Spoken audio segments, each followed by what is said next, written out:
July 25, 1944. Verrières Ridge, south of Caen. The Black Watch of Canada, the Royal Highland Regiment, begins its advance across open wheat fields toward German positions on the high ground. 320 men move forward through terrain that offers no cover, no defilade, nothing between their bodies and the machine guns waiting on the crest.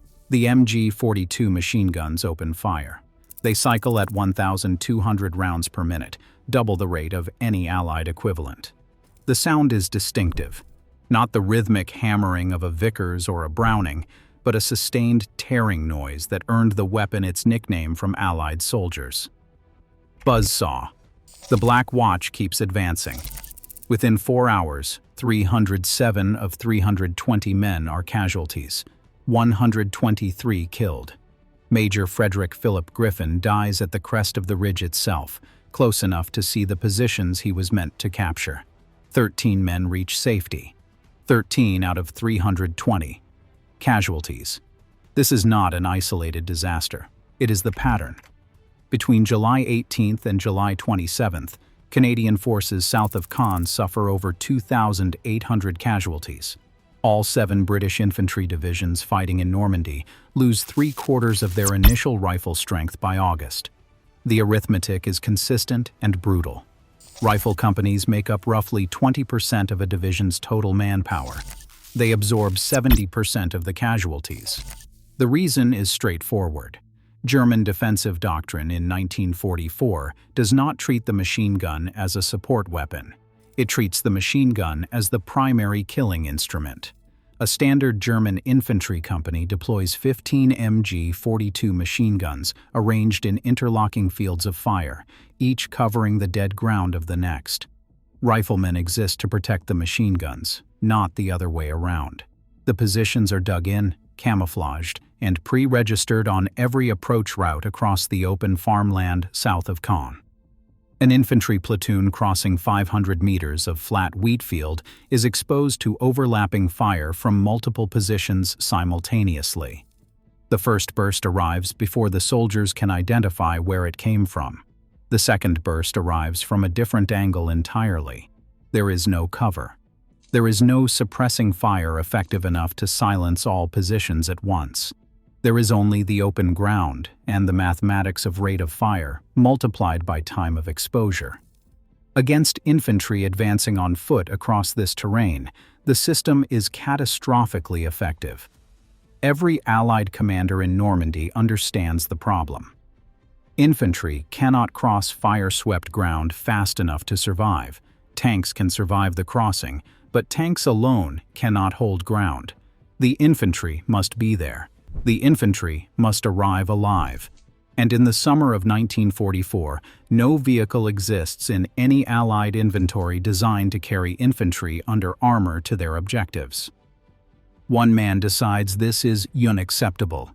Lieutenant General Guy Granville Simons commands the 2nd Canadian Corps. He is 41 years old, the youngest corps commander in the entire British Empire. An artilleryman by training and systematic by temperament, he has watched 2 major operations collapse into the same bloody mathematics. Operation Goodwood, July 18th. Operation Spring, July 25th. Both follow the same arc: bombardment, advance, machine gun fire, catastrophic infantry losses on open ground. Simons reaches a conclusion that sounds obvious in hindsight, but that no other senior Allied commander acts on with such urgency.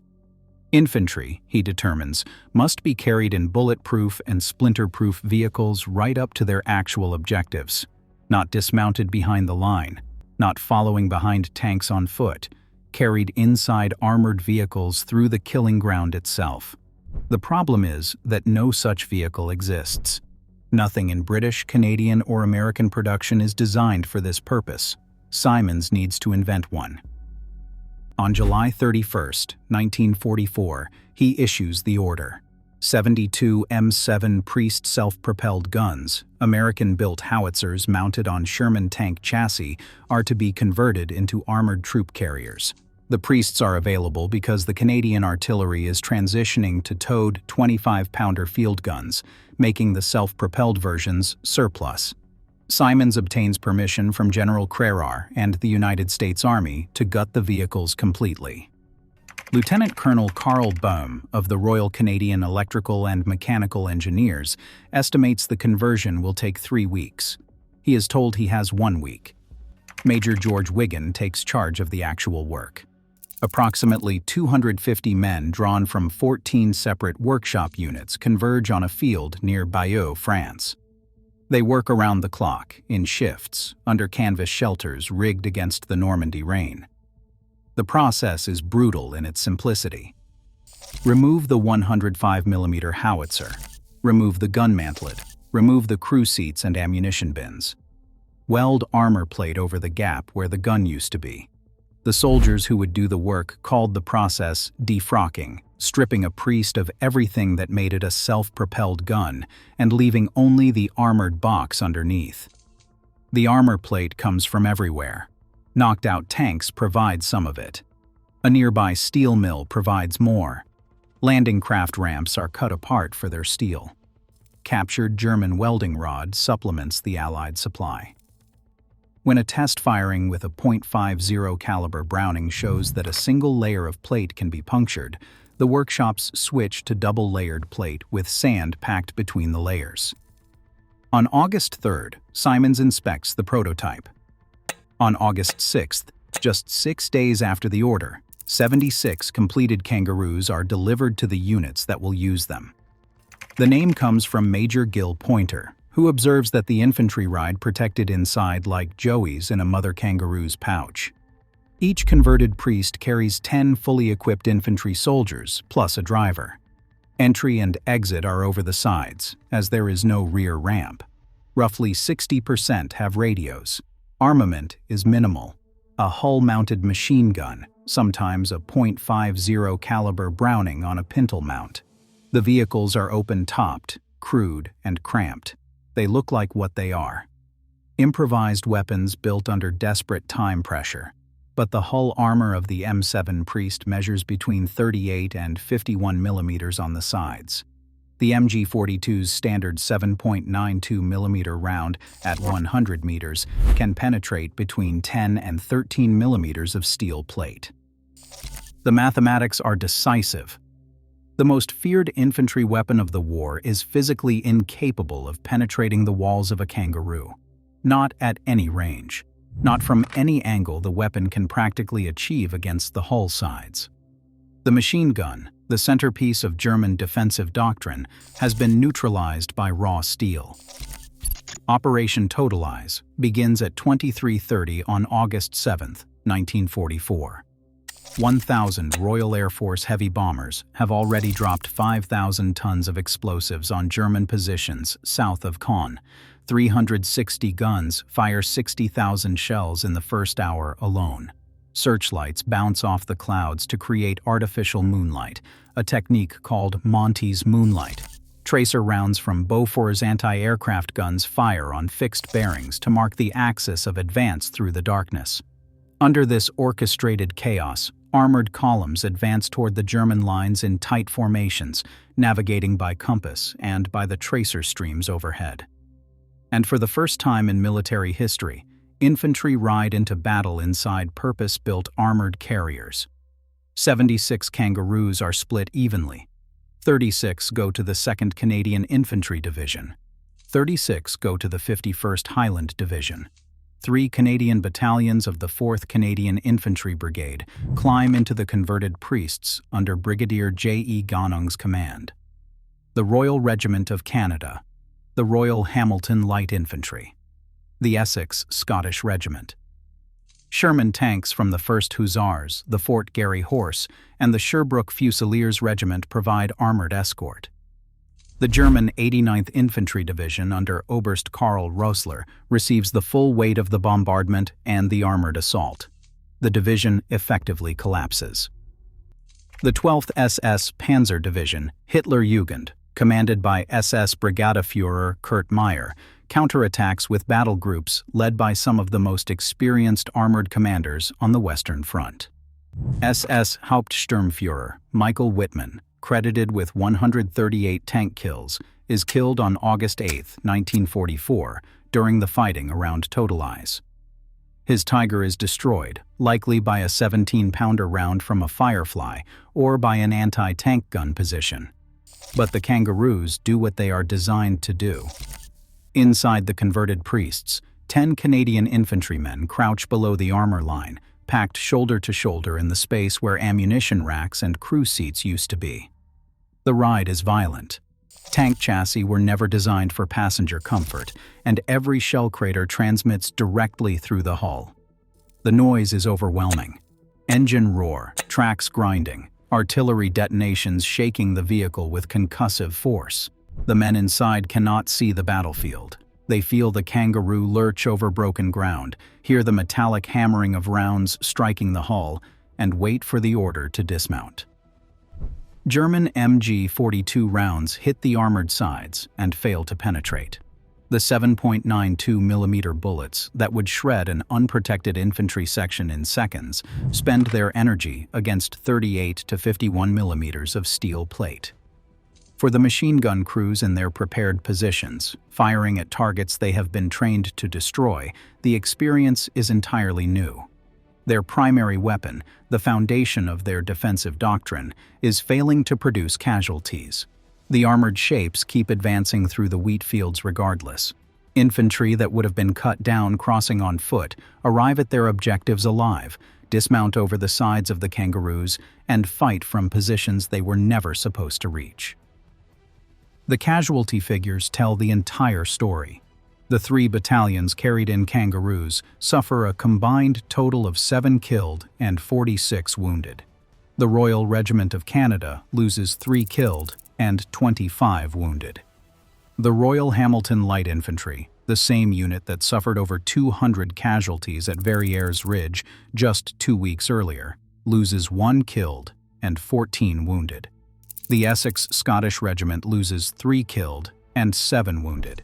4 battalions advancing on foot across the same ground against the same German defenses on the same night suffer 68 killed and 192 wounded. The Cameron Highlanders of Canada alone lose 30 killed and 96 wounded. One single dismounted battalion loses more men than all 3 Kangaroo battalions put together. The difference is not training. The difference is not leadership. The difference is not courage. The difference is steel. Inches of steel between a soldier and 1,200 rounds per minute. If you are finding this account of wartime engineering useful, consider subscribing. The channel covers this kind of material regularly, and it only takes a moment. Now, Totalize itself is not a clean victory. The second phase goes badly wrong when American bombers accidentally hit Allied positions, killing over 300 Canadian and Polish troops. The 1st Polish Armored Division, fighting its first major action, suffers 656 casualties and loses 57 tanks. The BC Regiment's Worthington Force navigates to the wrong hill in darkness and is largely destroyed by the 12th SS. Lieutenant Colonel Don Worthington is killed. The advance falls short of Falaise by several miles. But the Kangaroo concept is proven beyond any reasonable dispute. The casualty data is not ambiguous. It does not require interpretation.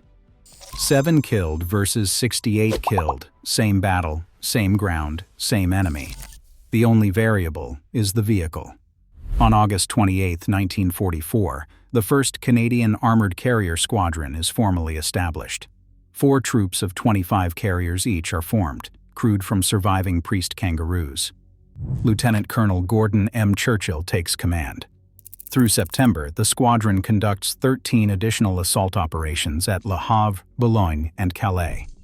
At Calais, a Canadian Kangaroo driver rams a Tiger tank, captures it, and receives the military medal. But the priests are wearing out, and there are not enough of them. Simons and his staff look for a better chassis. They find one sitting idle in England. The Ram tank is a Canadian design, built at the Montreal Locomotive Works using the American M3 Lee chassis, but with a completely redesigned cast hull and a proper traversing turret. The Ram Mark I mounts a 2-pounder gun. The Mark II carries a 6-pounder. Total production reaches 1,948 vehicles by July 1943. But the Sherman overtakes the Ram before it ever sees combat. No Ram tank fires a single shot in anger as a gun tank. By mid-1944, roughly 500 sit idle in depots across southern England, obsolete before they fight. On August 10, 1944, the order goes out to convert 100 Rams into Kangaroos at Borden Camp in Hampshire, removing the turret and turret basket sheds roughly 5 tons of weight and produces a vehicle 3 feet lower than the original gun tank. The cast hull provides up to 76 millimeters of frontal armor. Each Ram Kangaroo carries 11 infantry soldiers plus a 2-man crew. A .30 caliber Browning sits in the bow mount, another on the turret ring where the gun turret used to be. The first Ram Kangaroos reached the 1st Canadian Armored Carrier Squadron on October 1, 1944. By October 19th, the squadron becomes a regiment. A parallel British unit, the 49th Armored Personnel Carrier Regiment, forms to serve the 2nd British Army. Both are assigned to the 79th Armored Division, the formation known as Hobart's Funnies. The 1st Canadian Armored Carrier Regiment becomes the only Canadian unit in that division. The regiment adopts a kangaroo as its cap badge. Its motto reads, Armatos Fundit. It pours forth armed men, a reference to the Trojan horse, and it is apt. The principle is the same: deliver soldiers inside something the enemy cannot stop. Between 300 and 500 Ram Kangaroos are ultimately converted. They fight through the Scheldt estuary in the autumn of 1944, carrying infantry across the flooded polders of Walcheren and South Beveland, where the mud is so deep that dismounted troops can barely walk, let alone advance under fire. During Operation Veritable in the Rhineland, in February and March 1945, Kangaroos carry British and Canadian infantry through the fortified Siegfried Line positions and the Reichswald Forest. The terrain is worse than Normandy. The flooding is deliberate. German engineers opened dikes and sluice gates to turn the approach routes into swamp. The Kangaroos, built on tank chassis with wide tracks, manage where wheeled vehicles cannot. The 1st Canadian Armored Carrier Regiment becomes the 1st Canadian Armored Unit to cross the Rhine on March 26, 1945. At Groningen in the Netherlands, on April 14, 1945, Kangaroos storm the Heerbrugge Bridge in an assault crossing that catches the German garrison off guard. The regiment's last operational lift takes place near Oldenburg on May 5, 1945, the day the Netherlands is liberated. The regiment is disbanded at 23:59 on June 20, 1945, at Penheim, Germany. It holds a unique distinction in Canadian military history. Formed on foreign soil, disbanded on foreign soil, with neither a regimental home in Canada nor a peacetime successor unit. The regiment exists only for the duration of the war it was built to fight. Before August 1944, no army on Earth possessed a purpose-built armored personnel carrier. Every nation moved its infantry on foot, in unarmored trucks, or clinging to the outside of tanks in the Soviet practice of tank descent, which was exactly as dangerous as it sounds. Soviet infantry riding on tank hulls were completely exposed to machine gun fire, mortar fragments, and the concussive blast of nearby shell detonations. Casualty rates for tank descent troops were appalling. The Soviets knew it. They kept doing it because they had nothing better. The Kangaroo provided something better. It proved 3 principles that now underpin every mechanized infantry doctrine in the world. Infantry must move at tank speed across the battlefield, not walking behind armor at 4 kilometers per hour, while the tanks advance at 30 kilometers per hour. Infantry must be protected against small arms fire and shell fragments during the approach march, the phase of battle where they are most vulnerable and least able to fight back. And the vehicle must defeat the enemy's primary defensive weapon, the machine gun, through armor thickness alone. The conceptual line from those gutted priests in Normandy runs directly through the post-war era. The British FV432, introduced in 1963, traces its design philosophy explicitly to the kangaroo experience. The American M113, first produced in 1960 and eventually built in quantities exceeding 80,000 vehicles, is conceptually the same thing: an armored box that carries infantry through machine gun fire. The Soviet BTR-50 replaces the suicidal tank descent practice using the same conversion logic. The BMP-1 evolves the concept further. Every modern infantry fighting vehicle descends from the same insight that Guy Simons acted on in July 1944. Return to Verrières Ridge for a moment. July 25, 1944. 320 men of the Black Watch walking into machine gun fire across open ground. 13 survived. The calculus of infantry warfare at its most unforgiving. 6 days of welding in a field near Bayeux did not win the war. It did not close the Falaise Gap or liberate Paris or cross the Rhine. What it did was answer a question that every infantry commander in Normandy was asking, and that no one else was willing to solve with such blunt, practical urgency. The solution was not elegant. It was not sophisticated. It was surplus howitzers with their guns ripped out and scrap steel welded over the holes. It was crude, improvised, and built in less time than it takes to process a procurement request.